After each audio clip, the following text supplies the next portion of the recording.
Friends, അപ്പോൾ നമ്മൾ ഇന്ന് രണ്ടുപേരും വന്നേക്കുന്നതെന്ന് വെച്ച് കഴിഞ്ഞാൽ നമ്മുടെ ചാനലിൻ്റെ യാത്ര തുടങ്ങിയിട്ട് ഇപ്പോൾ പറഞ്ഞു കഴിഞ്ഞാൽ ശരിക്കും പറഞ്ഞാൽ 2 വർഷമായിട്ടുണ്ട്. നമ്മൾ നമ്മുടെ ചാനലിലേക്ക് കടന്ന് നമ്മുടെ ചാനലൊന്ന് ക്ലച്ച് പിടിച്ച് വരുന്ന സമയം എന്ന് പറഞ്ഞാൽ 2 കൊല്ലമാണ്. അപ്പോൾ ഇതിൻ്റെ ഇടയിൽ ഒരുപാട് പ്രശ്നങ്ങൾ കൊണ്ടുവന്നവരുണ്ട്, ഒരുപാട് പേര് സപ്പോർട്ട് കൊണ്ടുവന്നവരുണ്ട്, ഒരുപാട് പേര് നമുക്ക് പറയുമ്പോൾ ബാക്ക് ബോണായിട്ട് നിന്നിട്ടുള്ള ഒരുപാട് ആൾക്കാരുണ്ട്. അപ്പോൾ നമ്മുടെ ആ സക്സസ്, അതായത് ഫസ്റ്റ് റവന്യൂ നമുക്ക് കിട്ടിയ സമയത്ത് നമ്മൾ ആഗ്രഹിച്ച ഒരു കാര്യമാണ് നമ്മുടെ കൂടെ നിന്നവർ കൂടെ അതിൻ്റെ എന്തെങ്കിലും ഒന്ന് ചെയ്യണമെന്നുള്ളത്. അപ്പോൾ നമ്മൾ അങ്ങനെ ചിന്തിച്ചപ്പോൾ ഇപ്പം എല്ലാവർക്കും കൂടെ ചെയ്യാനുള്ള പൈസ അല്ലെ ആർക്കും ഒരാൾക്ക് മാത്രം ചെയ്യുന്നത് ശരിയല്ല എന്ന് തോന്നിയിട്ടുണ്ട്. നമ്മളൊരു 3 പേർക്ക് ഓണം ഹാമ്പർ കൊടുക്കാം എന്ന് വിചാരിച്ചിട്ടുണ്ടായി. എനിക്ക് ഹെൽത്ത് കുറച്ച് ഇഷ്യൂ ഉണ്ട്. അപ്പോൾ ആ ഓണം ഹാമ്പറിൻ്റെ നമ്മൾ ഒരു ക്വസ്റ്റ്യൻ ഇട്ടിട്ടുണ്ടായിരുന്നു, 7th വെഡിങ് ആനിവേഴ്സറി പറഞ്ഞിട്ട് ഉള്ള വീഡിയോയ്ക്കകത്ത്. അത് കണ്ടിട്ട് അതിൻ്റെ റൈറ്റ് ആൻസർ എത്ര പേര് അയച്ചിട്ടുള്ളത്? 9 പേര് കറക്റ്റ് ആൻസർ അയച്ചിട്ടുണ്ട്. 9 പേരും കണ്ട് കറക്റ്റ് ആൻസർ അയച്ചിട്ടുണ്ട്. അതിൻ്റെ കാര്യങ്ങളും മറ്റ് എഴുതിയിട്ട് ഞാൻ ആദ്യം എഴുതിയത് 1 മുതൽ 9 വരെ കണ്ടിന്യൂസ് അയച്ച രീതിക്ക് തന്നെ എഴുതിയിട്ടു. അത് കഴിഞ്ഞിട്ട് ഇപ്പോൾ എഴുതിയപ്പോഴെന്ന് വെച്ച് കഴിഞ്ഞിട്ടുണ്ടെങ്കിൽ ഈ ഒരു പേപ്പറിനകത്ത്, നിങ്ങൾ ഈ കാണുന്ന കുപ്പിയിലുള്ള ഈ പേപ്പറിനകത്ത് ഞാൻ എനിക്കിഷ്ടമുള്ള രീതിക്കാണ് എഴുതി വെച്ചേക്കുന്നത്, ഷഫിൾ ചെയ്ത് എഴുതി വെച്ചേക്കുന്നത്. അപ്പോൾ ഇതിൽ നിന്ന് 3 നമ്പർ നമ്മുടെ ആരുഷുമോ തിരഞ്ഞെടുക്കും. അത് അവനിഷ്ടമുള്ള 3 നമ്പർ എന്നുള്ള രീതിക്ക് അവനോട് ചോദിക്കുമ്പോൾ അവൻ പറയും. അപ്പം ആ രീതിക്കാണ് നമ്മൾ ചെയ്യാൻ ഉദ്ദേശിച്ചേക്കുന്നത്. അപ്പം നമ്മൾ 3 പേരെ തിരഞ്ഞെടുക്കൽ കുറച്ച് ഇതാണ്. ഇനി മുന്നോട്ടുള്ള രീതിയിലെന്ന് വെച്ച് കഴിഞ്ഞാൽ നമുക്ക് കിട്ടുന്ന റവന്യൂ അനുസരിച്ച് നമ്മൾ നല്ല രീതിക്ക് പോകാമെന്നാണ്. പിന്നെ നമ്മൾ ആദ്യം വിചാരിച്ച ഈ പറഞ്ഞ പോലെ ചുരുട്ടി ഓരോരുത്തരുടെ പേരിടാമെന്നാണ്. പക്ഷേങ്കിൽ അതിന് വരുന്ന പ്രശ്നം എന്ന് വെച്ച് കഴിഞ്ഞാൽ നിങ്ങൾക്ക് ഇഷ്ടപ്പെട്ടവരെ നിങ്ങൾ തിരഞ്ഞെടുത്തു, നിങ്ങൾ അങ്ങനെ തിരഞ്ഞെടുത്തു, ഇങ്ങനെ തിരഞ്ഞെടുത്തു, നിങ്ങൾ അത് ഒട്ടിച്ച് വെച്ച് തിരഞ്ഞെടുത്തു, അങ്ങനെയൊക്കെ പല പ്രശ്നങ്ങളും പല ചാനലുകളിലും വന്നിട്ടുള്ളതുകൊണ്ടാണ് നമ്മൾ ഈ ഒരു രീതിക്കാക്കാന്ന് വെച്ചാൽ. ഇതാകുമ്പം കുഞ്ഞിനെ അങ്ങനെ അറിയത്തില്ല. അപ്പോൾ അവനോട് ചോദിച്ചു കഴിയുമ്പം കുഴപ്പമില്ലല്ലോ എന്നുള്ള രീതിയിലാണ് നമ്മൾ ചെയ്യുന്നത്. പിന്നെ ഇതൊരൊറ്റ വീഡിയോ ആയിട്ട് ചെയ്യുന്നതിൻ്റെ കാരണം എന്ന് വെച്ച് കഴിഞ്ഞാൽ നിങ്ങൾ എഡിറ്റ് ചെയ്ത് കയറ്റി, നിങ്ങൾ കട്ട് ചെയ്ത് കയറ്റി എന്നുള്ളൊരു ഡയലോഗ് വരാതിരിക്കാൻ വേണ്ടിയാണ്. അല്ലേ? ഹാപ്പിയാണോ? അപ്പം നമുക്കൊരു ആദ്യത്തെ നമ്പർ ചോദിക്കാം. ആദ്യം ഒരു നമ്പർ പറയാമോ?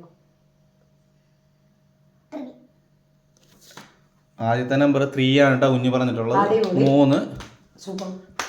ഇനി 3 അല്ലാതെ 3 ഇനി പറയരുത്. 3 അല്ലാതെ 10 തുടങ്ങിയിട്ട് 1 തുടങ്ങിയിട്ട് 10 വരെയുള്ള 9 വരെ ഉള്ളത്, 9 അല്ലേ, 9 വരെ ഉള്ളതിൽ ഒരു നമ്പർ കൂടെ പറയുമോ? 2. അടിപൊളി. 3, 2. അവന് ഷഫിൾ ചെയ്താ പറയുന്നത്. ഓക്കെ, അടുത്ത ഒരു നമ്പർ കൂടെ അമ്മയ്ക്കാണ്. 6. അടിപൊളി. അപ്പോൾ ആരുഷ് തിരഞ്ഞെടുത്തേക്കുന്ന നമ്പേഴ്സ് എന്ന് പറയുന്നത് 3, 2, 6 അല്ലേ? അവനെ സംബന്ധിച്ചിടത്തോളം 1 മുതൽ 10 വരെ അവൻ പഠിച്ചിട്ടുള്ളൂ, അത് ഇംഗ്ലീഷിലേ പഠിച്ചിട്ടുള്ളൂ. 3, 2, 6 ആണ്. ഇതിപ്പോൾ 1 കഴിഞ്ഞെങ്കിൽ വലിച്ചുകൊണ്ടിരിക്കുക. 1 തുടങ്ങി 10 വരെയുള്ള നമ്പറിൽ ഒന്ന് പറയാന്ന് പറഞ്ഞു കഴിഞ്ഞാൽ അവൻ അറിയത്തില്ല. അതുകൊണ്ടാണ് 1 തുടങ്ങി 10 വരെ ഉള്ളത് പറഞ്ഞത് കേട്ടോ. അപ്പം 3, 2, 6 ആണ് പറഞ്ഞേക്കുന്നത്. ഇതൊന്ന് തുറന്നു നോക്കാം. അതൊന്ന് തുറന്നു നോക്കാം. എന്തായാലും നീ തുറക്ക്. ആരുഷ് എടുക്ക്. ആരുഷിന് അക്ഷരങ്ങൾ അറിയാതെ ഉള്ളൂ, കൂട്ടി വായിക്കാൻ അറിയില്ല. വലിയ കാര്യത്തൊക്കെ തുറന്നു നോക്കട്ടെ. ശരിയോ? 3 ആരാ വരുന്നത്? 3 ചാരു ടീച്ചറാണ്. 2 ആരാ? 2 പ്രീതി ചേച്ചി. 6 സുധി. അത് പൊളിച്ച്. 3 ചാരു ടീച്ചർ. ഇനി ഞാൻ കള്ളത്തരം പറഞ്ഞത് വേണ്ട, ഇങ്ങനെ ശ്രീലാൽ എഴുതിയിട്ടാണിത്.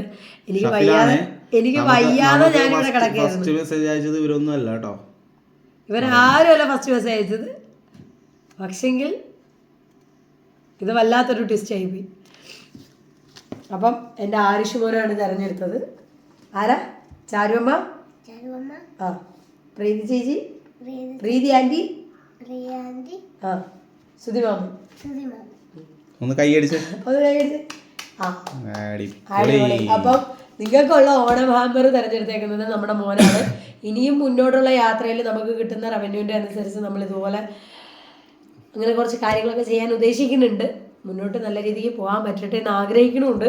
അപ്പം ഈ സാധനം, ഈ ഒരു വീഡിയോ നമ്മളിപ്പോൾ എടുക്കണമെന്ന് പറഞ്ഞു കഴിഞ്ഞാൽ 5 മണിക്ക്, സപ്പോസ് എനിക്ക് ഹെൽത്ത് ഇഷ്യൂ ആയിട്ടിരിക്കുകയാണ്, വരാൻ പറ്റിയില്ലെങ്കിൽ നമുക്ക് ഇതിൻ്റെ വീഡിയോ ആയിട്ട് റിവീൽ ചെയ്യാൻ വെച്ചിട്ടാണ്. അപ്പം ഇതിൽ പാർട്ടിസിപ്പേറ്റ് ചെയ്ത ഒരുപാട് പേരുണ്ട്. അതിൽ റൈറ്റ് ആൻസർ ഇട്ടിട്ടുള്ള 9 പേരുണ്ട്. അതായത് നമ്മൾ ആ പറഞ്ഞ ഫോർമാറ്റിൽ തന്നെ ഇട്ടിട്ടുള്ള 9 പേരാണ്. അപ്പോൾ ഇവർ ഇത്രയും പേർക്കും ഒരുപാട് സ്നേഹത്തിന് നന്ദി അറിയിക്കുന്നു. നമുക്ക് നെഗറ്റീവ് പറയുന്നവരടുത്തും പോസിറ്റീവ് പറയുന്നവരടുത്തും ബാഡ് പറയുന്നവരടുത്തും ഒക്കെ പറയാനുള്ളത് നിങ്ങൾ ഓരോരുത്തരും തന്ന സപ്പോർട്ടിന് 1000 നന്ദി പറയുന്നു അല്ലേ? താങ്ക് യു പറഞ്ഞു. അപ്പോൾ ലൈക്ക് ചെയ്യുക, സബ്സ്ക്രൈബ് ചെയ്യുക. അത് സബ്സ്ക്രൈബ് ചെയ്യുക. ഓക്കെ.